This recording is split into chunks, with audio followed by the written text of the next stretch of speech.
Bonsoir, bienvenue dans votre nouvelle émission. Enfin nouvelle, c'est juste le décor un peu qui change légèrement. Et puis l'horaire qui est le lundi à 21h et la rediffusion aussi le vendredi. Mais maintenant elle sera que hebdomadaire, il n'y en aura pas 2 par semaine. Et donc ce soir, je vais accueillir pour lancer ce nouveau concept, qui reste d'ailleurs le même sur l'esprit, un cousin. François Delabarre, bonsoir. Bonsoir Akli. Alors, je suis heureux de lancer cette émission, en plus un 16 avril, qui est en Algérie la journée du savoir, parce que vous êtes aussi quelqu'un qui vous intéressait à l'Afrique. Ouais. Je m'intéresse à l'Afrique et je suis journaliste à Paris Match depuis 17 ans. Et je commençais à me lasser parce qu'on ne voyait pas assez de sujets africains dans le magazine. Et nous, on avait plein de sujets, on avait plein d'idées. On revenait de reportages avec les envies de montrer des choses. Il y a de bons photographes maintenant en Afrique, il y a de bons sujets. Et du coup, on a décidé de créer un supplément Afrique et de lancer Paris Match Afrique en magazine, en version papier. Et voilà, ça nous a pris comme ça. On a mis un peu de temps à se lancer parce que... Bah oui, c'est pas facile de convaincre les trucs. Non. Alors, avant de venir à Paris Match Afrique, je voudrais savoir, parce que j'ai dit que vous êtes un cousin, vous êtes de quelle origine? Vous êtes né où? Moi, je suis breton, je suis bigoudin. Donc les bigoudins, c'est un petit peuple de Bretagne dont les origines sont un peu, sont pas certaines, qui se trouve près dans la baie d'Audierne, vraiment la pointe de la Bretagne. Ça a longtemps, c'était en dehors de la France. On a été rattaché à la France, vraiment forcé, quoi. Et depuis le rattachement à la France, la reine de l'époque, Anne de Bretagne, a demandé à ce que les autoroutes soient gratuites. Et donc en fait, en Bretagne, toutes les autoroutes sont gratuites. Et le breton se sent breton avant de se sentir français. Donc voilà, c'est pour ça que... Comme quoi, c'est pas incompatible d'être attaché à son terroir, à ses origines. Ça va avec l'univers, quoi. Voilà, c'est ça. Voilà, on est un peu les Amazirs de la France. De la France, c'est pour ça que le cousin a qui... Et donc, toi, tu as grandi en Bretagne ou Non, moi j'ai grandi à Paris. J'ai grandi à Paris, j'ai fait mes études à Paris. Et après, j'ai fait une école de commerce. Et j'ai beaucoup voyagé. J'avais envie de voyager, d'apprendre des langues. Donc, et puis ma passion, c'était d'écrire, voyager, apprendre des langues. Donc naturellement, je me suis tourné vers le journalisme.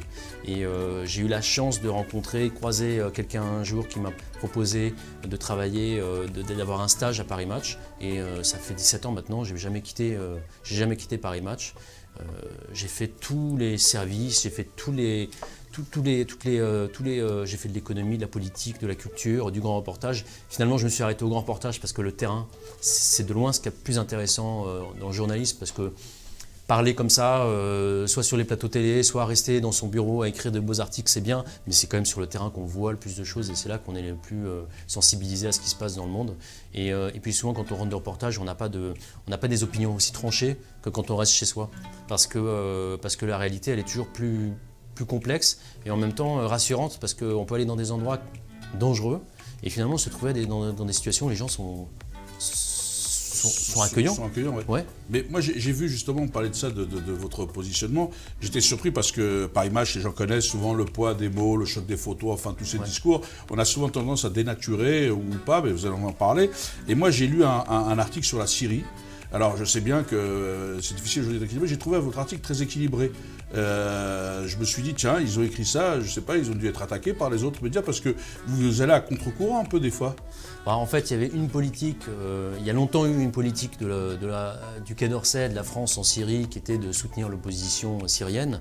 Mais malheureusement, cette opposition syrienne n'a pas vraiment survécu et elle s'est radicalisée. Et puis, on a essayé de soutenir jusqu'au bout. Et à la fin, c'était un soutien qui devenait assez théorique parce qu'on n'avait plus personne sur qui s'appuyer.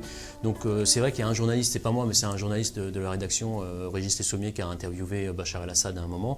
Et ça a provoqué, c'est vrai, ça a suscité des critiques.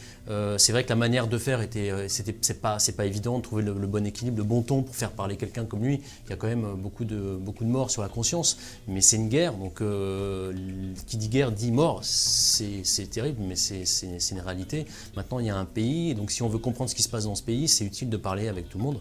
Et c'est ce qu'on a essayé de faire. Donc aujourd'hui, on voit bien que lui est toujours là. Maintenant, ce n'est pas la solution pour la Syrie. Mais si on continue de tourner le dos et de ne pas vouloir parler à tous les gens qui travaillent avec lui, à son régime, on ne trouvera pas de solution. Et donc la guerre va continuer. Donc à un moment, il faut juste être... on pense que nous, il faut être... En plus, c'est notre rôle de journaliste, on ne fait pas de politique. On essaie de parler aux gens et de comprendre les situations. Donc oui, c'est utile dans ces cas de parler avec des gens, comme lui.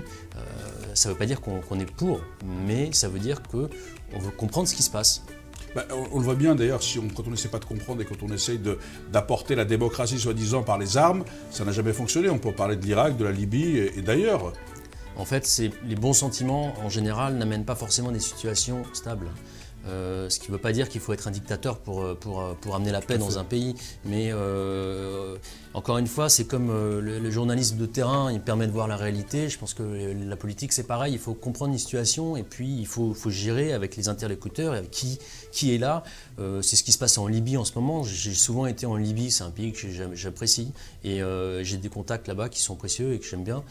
Mais l'idée, c'est de comprendre pourquoi est-ce qu'à un tel moment, il y a un groupe qui prend le dessus sur un autre groupe et quelles sont les priorités. Alors la soif de liberté, oui, mais une fois que la soif de liberté est passée, il faut à manger, et puis il faut la sécurité, et puis ensuite le reste vient, et puis il faut l'économie, il faut la croissance. Donc tout ça, en fait, il y a des priorités à chaque fois, et donc nous, on arrive de loin avec des idées de démocratie.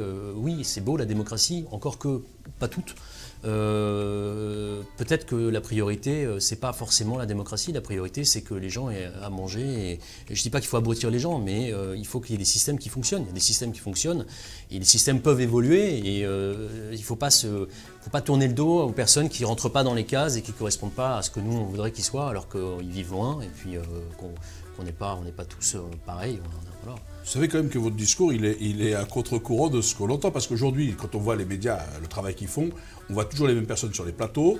J'ai l'impression que les gars vont sur Internet. Ouais. Non mais vont sur Internet, je fais en boutade, je fais de la provocation, c'est ce que vous allez me dire. Mais parce qu'il y a heureusement qu'il y en a qui font leur boulot. Vont sur Internet et quand ils voient quelqu'un dit, donc ils reprennent toujours les mêmes. J'ai l'impression qu'il y a un peu une dictature du web sur le grand reporter que vous êtes, ou sur le grand reportage, sur le travail de terrain, sur un peu donner à voir la réalité et non pas la subjectivité de la personne.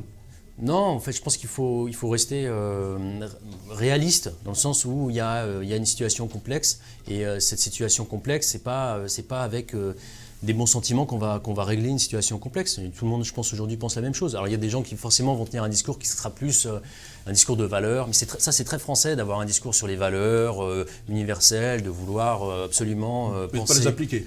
Le discours, c'est pas l'application. On les applique pas. Et deux, il y a des personnalités qui ont des discours beaucoup plus très, très différents et qui en France sont complètement ostracisés, mais par contre, il peut aller aux États-Unis. Et les Américains vont l'accueillir. Pourquoi est-ce que... C'est des choses qui arrivent. Je pense qu'il faut être... faut être prudent. On n'est pas là pour vous donner des leçons. On n'est pas là pour dire pour qui il faut voter. On est là pour expliquer une situation et donner, montrer des gens, des personnalités. L'avantage de Paris Match Afrique, c'est qu'on parle de gens quand même qui ont des profils différents que des présidents de pays en guerre, quoi. Il y a aussi des personnalités des images plus joyeuses, des gens de la télé, des stars du cinéma. C'est ça aussi Paris Match, et là on est en... Alors on va y venir dans votre engagement à Paris Match. Je trouve d'ailleurs, je montre la couverture Paris Match, vous voyez Paris Match avec Céline Dion, tout normal. Et puis quand vous l'ouvrez à l'intérieur, vous avez un supplément. D'ailleurs, on passe de Céline Dion à Yasmine Ouchen, vous voyez comme quoi l'universalité de Paris Match fonctionne. Et donc un supplément Afrique. Expliquez-nous comment vous avez pu convaincre Paris Match d'avoir ce supplément Afrique, parce que après vous nous expliquez, parce qu'il y a quand même beaucoup de contenu. J'ai regardé, il y a quand même beaucoup de contenu. Ouais. On va découvrir peut-être un futur international qui est Touareg. On voit aussi sur l'Afrique, vous avez de beaux reportages avec. J'ai l'impression que vous faites ce que nous fait à Café Blanc, vous mettez en valeur des personnalités africaines dans votre journal. Ouais. Pour les convaincre, en fait, il a fallu leur montrer. Et c'est venu de la rédaction, et c'est venu un peu de la base de la rédaction. C'est-à-dire que c'est pas l'actionnaire qui a dit on va s'intéresser à l'Afrique, c'est les journalistes, c'est les maquettistes, c'est les gens qui travaillent dans le journal, qui voient des sujets défiler et qui disent ce serait bien de passer ce sujet, ce serait bien de passer ce sujet. Et puis on s'est dit, on va faire un Paris Match Afrique avec que des sujets africains. Et bon, la chance qu'on a, c'est que Paris Match se vend déjà en Afrique. Donc on n'a pas eu besoin de créer un nouveau marché. Donc en fait, ce qui se passe, c'est qu'une fois par mois, les gens qui achètent Paris Match ont droit à ce supplément. Et nous, ça nous donne la possibilité de créer plus de contenu. Et on l'a aussi en France, ce supplément. Ouais, alors en France, on l'a moins. On l'a dans les aéroports et puis il y a quelques points de vente à Paris. Mais malheureusement, on n'est pas encore... c'est un marché local, c'est-à-dire africain. Bon, c'est quand même 22 pays d'Afrique. Donc c'est beaucoup... Mais il y a beaucoup d'Africains en France et qui nous regardent. Donc sachez qu'une fois par mois, vous pouvez acheter Paris Match, vous aurez effectivement des nouvelles de l'Afrique. Voilà. Et puis les articles se trouvent ensuite sur Internet. Voilà. Et on voit sur Internet d'ailleurs les lecteurs. C'est intéressant, on peut savoir de quel pays sont les lecteurs. Et ça aussi, ça nous a interpellés au début quand on a lancé le projet. On s'est dit, mais on a regardé les statistiques, on s'est dit, mais combien d'Algériens lisent Paris Match sur Internet? Il y en a plein. Beaucoup plus qu'on le pense. Sur la page Facebook, on a 200 000 fans algériens. Marocains, je crois que c'est pareil, 150 000, ce qui est beaucoup. On a fait des articles. Alors, du coup, on a écrit des articles et on voit la fréquentation sur Internet. On explose les audiences avec des articles qui n'intéressent pas le public traditionnel de Paris Match, puisque les Français ne les connaissent pas. Donc, par exemple, il y a une présentatrice sur Echourok Télé News, Echourok News TV en Algérie, présentatrice du 19h qui s'appelle Rima Marie. Oui, on lui a fait un sujet, 150 000 lecteurs, ce qui est beaucoup. Enfin, oui, elle est très suivie. Elle est très suivie. On a fait un truc, c'était plus critiqué, mais en même temps, c'était un bon coup pour nous sur les Kardashians du Mali. Les 3 sœurs Kardashian du Mali, ça aussi, ça a explosé. Donc, en plus, ça permet de montrer une autre face de l'Afrique, puisqu'on traite des sujets qui sont plus légers, qui sont plus sympas. Et en fait, on donne une image de l'Afrique. Enfin, je dis l'Afrique, c'est immense, mais bon, on donne de l'image de plus de réalité, parce qu'il y a des choses qui se passent en Afrique, quoi, en fait. On ne donne pas qu'une image qu'au journal de 20h sur les phénomènes qui se passent, ou les difficultés, ou la famine. Voilà, c'est ça. Voilà. Il y a de la vie aussi. Il y a de la vie, il y a de l'avenir, il y a de la vie, il y a de la jeunesse, ça, on le sait, mais et puis il y a un souffle, c'est-à-dire qu'il y a une créativité, c'est parce qu'il y a la croissance, il y a de la croissance démographique, il y a de la croissance économique. Elle est évidemment tout n'est pas uniforme et qu'on peut pas dire que l'Afrique c'est un rêve et que demain ce sera génial. Il y a des endroits où ça va bien se passer, des endroits où ça va être compliqué, mais comme partout, comme en Europe. Mais en s'intéressant aux sociétés africaines, on montre qu'il y a plein de personnalités qui, en fait, méritent qu'on s'y intéresse. Et on peut faire un super beau sujet sur une célébrité, qu'elle soit africaine, comme si qu'elle soit française, africaine. En fait, au final, la différence, c'est pas si important, en fait. Oui. Moi, j'ai vu que parce que j'ai regardé, on voit, moi, grâce à vous, j'ai découvert un jeune joueur qui, je ne sais pas quel fera, mais qui s'appelle Abdou Salam Ag-Djidou. Ouais. Oui, vous regardez, là, je vous montre. Hein. C'est un jeune joueur, c'est un Touareg. Ouais, c'est un Touareg. Donc, c'est un cousin aussi à moi, c'est un berbère du nord Mali, je crois, c'est ça? Oui, c'est ça. Ouais, du nord Mali, hein, vous voyez, comme quoi. Ouais. Et j'ai trouvé que c'était... comment vous avez pu trouver ce jeune? Regardez derrière la photo, on voit bien. Hein, et il est tout jeune. Hein. Ouais, mais ça, c'est le journaliste malien. Qui a signé Mohamed Ag Ahmedou, qui est donc Touareg, comme son nom l'indique. Ouais, et on travaille ensemble, on fait des sujets, il apporte des sujets. Et donc, en fait, on a des journalistes sur place qui nous disent « Ah bah tiens, il y a une personnalité, elle est super ». Lui, c'est un footballeur, il a 17 ans. Mais à 17 ans, c'est déjà une star du foot. Donc, il était dans l'équipe junior du Mali, qui était 4e mondial. Et puis là, il était à Monaco, il a fait un test. Peut-être qu'il va jouer à Monaco à la rentrée. Peut-être un futur grand joueur. Et c'est la première fois que les Touaregs ont un joueur international. Donc, au Mali dans le monde. C'est la première fois, je crois que c'est la première fois que tu as un joueur Touareg qui va jouer dans une grande équipe. C'est pour ça qu'on a le prisé, parce que c'est vrai que ce sera le premier Touareg qui va jouer dans une grande équipe. Ouais. Et ce qui est beau, c'est qu'il s'appelle Salam, et sur son maillot il y a Salam, et lui il parle de la paix, il a un discours qui est un discours très pacifique, il fait pas de politique, justement c'est un... Mais les Touaregs, c'est des pacifistes à l'origine, contrairement à soi, c'est parce que les gens ils veulent vivre tranquillement, c'est des tribus nomades qui veulent bouger tranquillement, sans contrainte. Ouais. Et c'est les États qui leur mettent des contraintes et des frontières, parce que l'on prenne du Nord Mali, Nord Niger, tout ça, c'est le même peuple. Ouais, c'est vrai, mais bon, en même temps, on peut dire ça de tout le monde, parce qu'une fois que tu as ton territoire, c'est plus facile d'être pacifiste que quand tu n'as plus de territoire. C'est ça, non mais eux, ils sont partout, c'est des Berbères. Eux, ils ont un territoire, ils ont un territoire qui est vaste, et puis qui a été découpé en 1917, je crois, en 4 pays, donc Algérie, Libye, Niger, Mali, et même Burkina, et eux estiment que le découpage qui était occidental à l'époque était en leur défaveur parce qu'on a séparé leur pays avec des frontières, quoi. Bon, après... à l'époque, vous savez qu'avant, c'était le même pays du temps des rois berbères, c'était le même pays sans séparation. Ouais. Même jusqu'avec le Maroc, la Tunisie, la Libye, l'Algérie, la Mauritanie, tout ça, c'était le même pays, c'était le royaume de Numidie. Ah, d'accord. Ah ouais. Vous voyez comme quoi, hein, c'est. Ouais, mais non, oui, il y avait des royaumes, mais après, bon, les pays modernes, c'est plusieurs peuples qui sont ensemble. Voilà. Moi, je suis breton. La Bretagne a été rattachée à la France. Bon. Oui, on est tous d'accord. Il y a aussi des Corses. Il y a aussi. Oui, on est tous. Mais le problème, c'est qu'on part de la page universelle qu'il faut partager, quoi. C'est ça. Après, bon, c'est vrai qu'on peut comprendre quand il y a des difficultés. Qu'ils aient cette envie de liberté. Je pense que chez les Touaregs, il y a surtout une envie de liberté et il y a une envie d'espace, ils aiment la musique, c'est un peuple très créatif. Oui. Et c'est vrai que ces frontières sabotent un peu leur liberté. C'est pour ça qu'il y a des combattants aujourd'hui, mais depuis très longtemps en fait. Il y a toujours des conflits. Il y a toujours des conflits, ouais. Mais c'est pour ça que l'Afrique, c'est beaucoup d'ethnies, contrairement à ce que l'on pense. C'est beaucoup d'ethnies, y compris dans beaucoup de pays. Ouais. J'ai vu aussi que vous étiez sur la Namibie. Je vois, j'ai regardé, vous faites, par exemple, parce que vous faites un peu tout le tour de l'Afrique, quoi. C'est vraiment toute l'Afrique, qu'elle soit francophone, anglophone, enfin toute l'Afrique, vous êtes dessus. Ouais, on ne cherche pas les pays, on cherche les bons sujets. Donc en fait, on a des journalistes et des photographes qui sont sur place et qui nous envoient des photos, des textes. Et souvent, on tombe sur des trucs super. Il y a des célébrités. Donc le prochain Paris Match Afrique, on aura un type qui a réussi à Hollywood et qui a fait une carrière exceptionnelle et qui est né dans un petit village au Maroc. De la même façon qu'il y a un entrepreneur qui est né en Tunisie et qui a créé une boîte qui marche très très bien. Il y a beaucoup d'exemples de réussite. Et ça, c'est aussi ça qu'on veut montrer. On veut pas faire de l'angélisme, hein, mais on veut montrer un truc qui soit, mais comme Paris Match en fait, qui donne envie. Il faut donner envie, il faut raconter des histoires, il faut avoir des personnalités un peu fortes et puis des histoires. L'Afrique, ça regorge d'histoires à tous les niveaux, quoi. Donc François, vous êtes effectivement, donc c'est vous qui dirigez cette partie Afrique globalement. Ouais. Et donc vous prenez vraiment parce que les gens vous prenez vraiment du plaisir à faire ça, parce que je sens que vous êtes passionné, quoi. Non, c'est génial. Ouais, c'est génial parce que c'est pour nous c'est presque un nouveau journal ce qu'on fait. En fait on réinvente notre journal et c'est un magazine qui date de 1949. Qui a presque 70 ans. Et c'est vrai qu'aujourd'hui, la presse écrite, on dit que c'est dur. C'est vrai que la presse écrite, c'est dur parce que c'est un modèle qui doit se réinventer. Il y a Internet qui a un peu flingué la presse papier. Donc on doit trouver un autre modèle. Et c'est vrai que alors, parler d'autre chose et autrement, pour nous, ça apporte un nouveau souffle. Et puis c'est vrai que ça montre que les cultures peuvent se mélanger dans un magazine de la même manière qu'elles peuvent se mélanger dans un pays aussi. C'est ça le dialogue, le discours, c'est ça, c'est de dire qu'on n'est pas obligé de ne parler que des Français qui vivent en France, des Blancs. On peut aussi parler des Français qui vivent en France et qui ne sont pas Blancs. Et on peut aussi parler des Africains. Et ça continue d'intéresser tout le monde.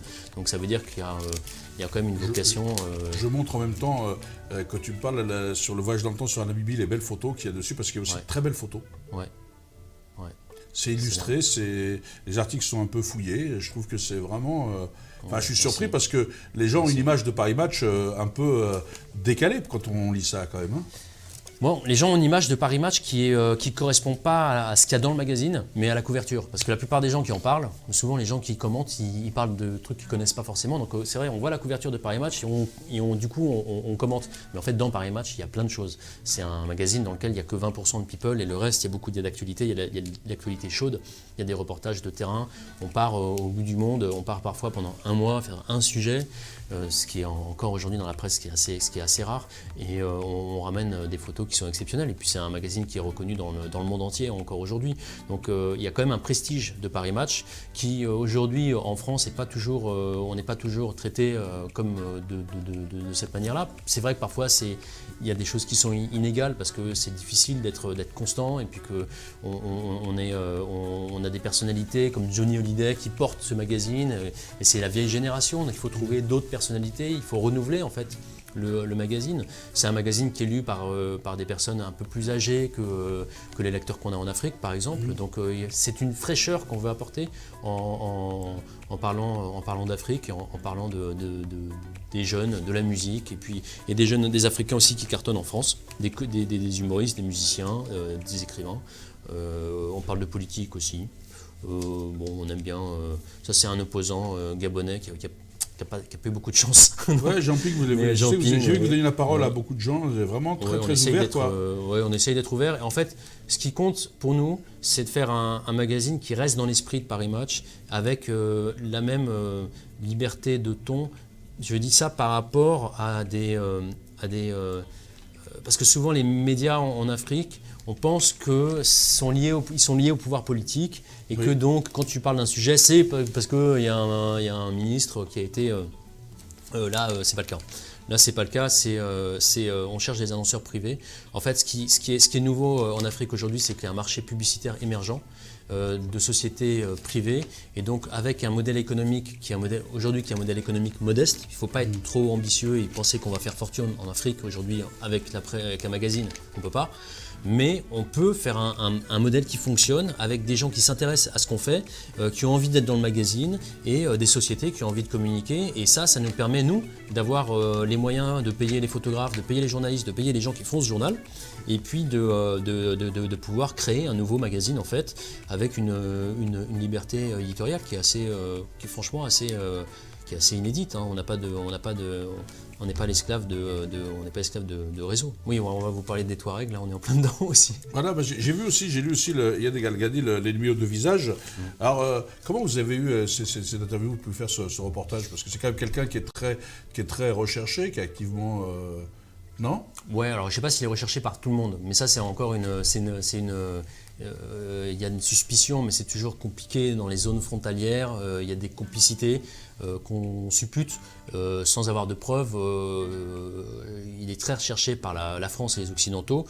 Après, peut-être qu'il est un peu moins recherché par d'autres. Mais alors j'aime beaucoup parce qu'on voit que vous êtes vraiment, vous avez une passion, et vous êtes quelqu'un quand même qui posait les choses. Vous n'êtes pas quelqu'un qui est dans le subjectif. Hein. Oui, il est peut-être recherché là, mais peut-être que là, ça montre aussi la complexité de ces territoires ou de ces conflits où chacun voudrait donner sa vraie version des faits. Ouais, parce que dans les conflits, qui disait ça? Je crois que c'était Clémenceau qui disait: on ne ment jamais autant qu'avant une élection, pendant la guerre et après la chasse. Donc c'est vrai, avant une élection, on dit toujours qu'on va faire plaisir à tout le monde, alors qu'on n'arrive jamais à faire son programme, à suivre son programme. Et puis pendant la guerre, tout le monde ment. C'est-à-dire que tous les côtés mentent. Le mensonge est permanent. Et c'est ça qui est passionnant quand on est reporter de guerre, ce que je ne suis pas. J'ai fait des grands reportages, mais je ne me considère pas comme reporter de guerre. Mais j'admire beaucoup les gens qui font ça et qui vivent sous les bombes pour trouver la vérité. Et là, partout, elle est difficile à trouver. Donc c'est vrai que là, il y a des choses qui sont dites sur lui, mais on ne sait pas. Moi, je ne veux pas rapporter publiquement sur une chaîne de télévision des trucs que j'entends et qui sont peut-être vrais, mais qui sont peut-être pas vrais, parce que j'en ai pas la preuve. Par contre, ce que je peux dire, c'est que je connais des gens qui l'ont connu, lui, et qui m'ont raconté son parcours depuis le début. Et c'est un parcours vachement intéressant, parce que aujourd'hui, c'est le terroriste, entre guillemets, terroriste numéro 1 le plus recherché. Vous avez mis l'ennemi aux deux visages, d'ailleurs, c'est pour ça que vous avez pris ce titre. J'ai trouvé assez posé le titre. Ouais. Oui, aux deux visages, parce que c'est aujourd'hui un terroriste. Il est à la tête du plus grand groupe terroriste du Sahel, et qui fait peur à tout le monde, parce que en ce moment, ils sont assez puissants. Mais en même temps, ses proches disent que lui, ce qu'il veut, c'est l'autonomie de l'Azawad, des Touaregs, justement, de ce dont on parlait. Et c'est vrai que si on écoute les proches, c'est pas moi qui le dis, c'est eux, mais je retranscris leurs paroles et je les connais suffisamment bien pour penser qu'ils sont sincères. Lui, ce qu'il veut, c'est un jeu de stratégie pour lui. Et son seul combat, c'est en fait de réussir à porter l'autonomie de l'Azawad qu'il a toujours voulu avoir. Je ne dis pas qu'il faut ou pas, hein, j'ai pas d'opinion. L'autonomie de l'Azawad, c'est son truc. Et là, en fait, ce qui s'est passé, c'est qu'il a fait une alliance avec AQMI au moment de Ansar Dine, au moment de l'occupation du Nord Mali par le Moujao, par AQMI, par Al-Qaïda. Il a fait une alliance à ce moment-là. Il y a eu l'armée française, puis les Occidentaux sont venus en renfort pour libérer Bamako, parce que bon, il faut quand même dire que Bamako et le Mali a été libéré parce qu'ils avaient quand même une menace qui était une menace sérieuse à leur porte.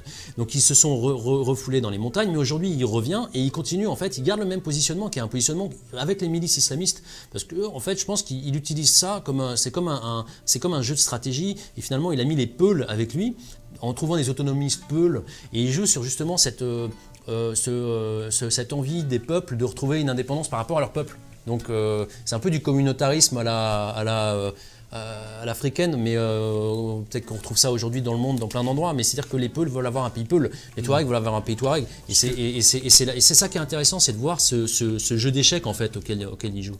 Alors ce que j'aime bien, c'est justement, c'est pour ça que j'ai pris cet exemple-là, ce que j'aime, c'est la façon dont vous traitez ces sujets, c'est-à-dire qu'effectivement, vous donnez pas d'avis, vous dites voilà, nous on a entendu ça, on entend ça, après les gens qui nous regardent peuvent se faire un avis, chacun pourra dire, et donc j'ai trouvé que vous le faisiez effectivement souvent sur des conflits, et c'est pour ça que j'ai pris cet exemple-là, assez complexes, très durs, qui peuvent susciter beaucoup de passion, parce que les islamistes, AQMI, c'est quand même des gens qui... Voilà, mais, et en même temps, vous le traitez aussi de la même façon quand vous parlez du jeune footballeur, de la styliste algérienne ou de la Namibie. Vous essayez toujours de donner à voir sans forcément être dans la subjectivité. Oui, en fait, c'est la base du journalisme, c'est ça. Hein, alors, il y a le journalisme engagé qui veut porter une voix, mais il ne faut pas être trop politique quand on est journaliste, je pense. Mais après, je me trompe peut-être, mais je pense qu'il ne faut pas être trop politique, il faut être dans les faits. Partisan, pas plutôt politique au sens noble du terme. Voilà, c'est ça. Il ne faut pas être partisan, quoi. Il ne faut pas être partisan, on est dans les faits. On est dans les faits parce que notre vérité, en fait, ce pourquoi on nous paye, notre métier, c'est la vérité, c'est de dire ce qui se passe. Qu'est-ce qui se passe ? Les hommes politiques, ils ne sont pas payés pour dire la vérité. D'ailleurs, ils ne disent pas toujours la vérité. En général, même, ils la disent rarement. Mais qu'importe, c'est leur métier. Eux, ce qu'ils doivent faire, c'est faire en sorte qu'un pays se tienne et qu'il y ait la paix et qu'on ait à manger. Et voilà. On n'a pas la même notion on n'a pas le même métier, en fait. Ouais. Alors, les hommes politiques qui disent la vérité, le problème des hommes politiques qui disent la vérité, souvent, ils sont souvent battus parce que toutes les vérités sont pas bonnes à dire. On peut penser à Mendès France, qui, sur la décolonisation, sur plein de choses, qui disait quand même c'est la vérité aux Français, mais les gens n'aiment. Parfois, vous avez raison, certains préfèrent entendre ce qu'ils ont envie d'entendre plutôt que d'entendre la vérité. Ouais, c'est ça. Et puis le pire, c'est celui qui dit je veux avoir un discours de vérité. Le politique qui dit qu'il va avoir un discours de vérité. C'est comme le gars qui vous dit je vais commencer à vous dire je vais être court. Ouais. Non ? Oui, c'est ça. Oui. En général, c'est mort. C'est mort. C'est mort. Et donc là, donc c'est quoi alors les perspectives aujourd'hui, parce que comme l'émission touche à sa fin, de Paris Match Afrique ? Bon, le rêve, c'est de faire comme on a fait une version belge. Et on a un magazine aujourd'hui qui est belge. C'est-à-dire que Paris Match belge, le Paris Match que vous trouvez en Belgique, il est belge. C'est-à-dire que vous avez les grands reportages de Paris Match, les principaux sujets de la semaine, ils sont dans Paris Match, mais la moitié du magazine, elle est belge. Et ça marche bien. Les Belges l'apprécient parce qu'ils ont leur Paris Match à eux. Donc là, évidemment, ce qui serait génial, c'est d'avoir un Paris Match qui soit africain. Bon, c'est surtout, il y a quelques pays qui sont les pays les plus importants. On va pas faire un Paris Match de 22 pays. Donc il y a 4 pays vraiment importants pour nous, qui sont l'Algérie, le Maroc, la Côte d'Ivoire, la Tunisie. Après, le Sénégal, en ce moment, on a des problèmes de diffusion, donc on s'y intéresse moins. Il y a le Cameroun, mais c'est assez réduit. Les autres sont des pays qui sont encore trop petits pour qu'on fasse un numéro spécial là-dessus. Donc c'est vrai que ça va être porté par quelques pays. On va essayer de faire un Paris Match. Mais ça, c'est... mais moi, j'aime bien l'idée du Paris Match Afrique. Ouais. Parce que moi, je suis un peu panafricain dans l'esprit. Ouais. Et je trouve que c'est bien, parce qu'on parlait tout à l'heure, on peut tous être d'un village ou d'un clocher, mais peut-être qu'on se fédère et qu'on parle ensemble et qu'on dialogue et qu'on peut parler de l'autre. C'est aussi que ça, faire partager des choses, non ? Ouais, c'est vrai. Et c'est pour ça que c'est marrant que l'image de Kadhafi aujourd'hui est en train de revenir un peu j'ai l'impression qu'il est un peu plus... on s'intéresse un peu à lui comme... de manière moins... Avant, on le critiquait beaucoup, on le prenait pour un type fantasque. Et maintenant, son rêve africain, c'est en train de prendre une autre dimension un peu. Parce qu'il avait un discours justement des États-Unis d'Afrique. Il voulait faire les États-Unis d'Afrique, il voulait faire la monnaie... C'est un peu comme l'ennemi aux deux visages. C'est-à-dire que Kadhafi, c'est deux visages, l'espèce de dictateur qu'on présente, et puis le panafricain, qui aimait l'Afrique, après tout ce que vous dites, c'est ça ?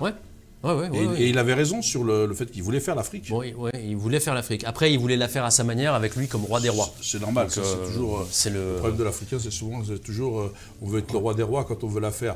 Mais en tous les cas, c'est une bonne idée. Je pense que les États-Unis d'Afrique, l'Afrique entre guillemets, le continent, ça peut être votre journal peut être un des vecteurs de cette rencontre. Non, je pense que notre journal, il n'a pas vocation à être vecteur. Pas à faire vecteur justement de la connaissance de l'Afrique. Parce que l'important, c'est de connaître. Ouais, c'est de connaître. Et puis non, c'est que je pense que il y a beaucoup de pays, ça bouge beaucoup en Afrique, il se passe beaucoup de choses en fait en Afrique en ce moment, et il y a un rapprochement entre les pays africains.